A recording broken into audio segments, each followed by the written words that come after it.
Once you've created the invoice or selected the invoice options in this invoice creation status column, you can click the create invoices button at the top to actually create the invoices. Please refer to the produce invoices guide to see how to click the button and where to access the invoices once you've clicked it. The SAP setup status, this column is linked to the invoice generator tab, and it tells you if the supplier has been set up or not set up in our SAP system. If it's not been set up, please get the information and set it up accordingly. We have the supplier contact information here. This information is again linked to the invoice generator sheet.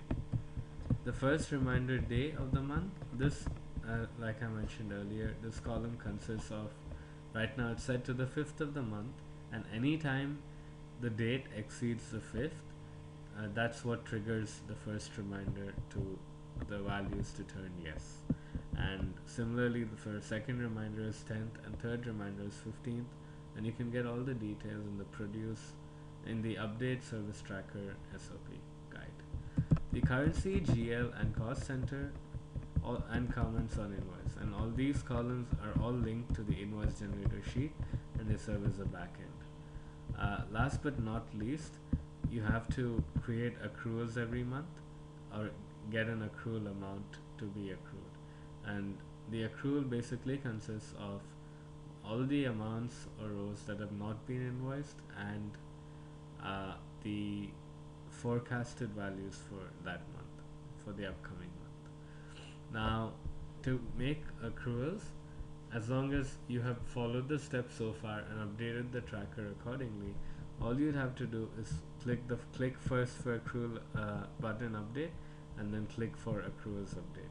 Once you click that, you get the pivot accrual values, and this column consists of all the values of the invoices in euros.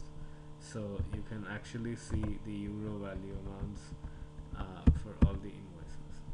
The next sheet we shall see is the invoice generator sheet. So we move on from the supplier's master tracker sheet.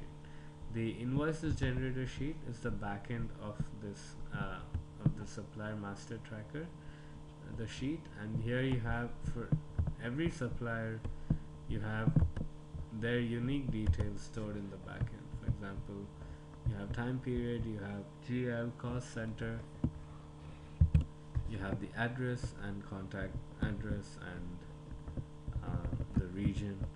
And this sheet is very useful because one, you have all the contact information, and secondly, if you ever want to change any data that's associated with a supplier, all you'd have to do is change it in this sheet, and the change should be reflected throughout this tool, especially on the supplier's master tracker. So it's very useful to have to change information only once. The name list sheet, this consists of, again, a few of the backend items that we use in the drop-down menu. For example, the months and the invoice creation status amounts, the invoice schedule, the region, currency, etc.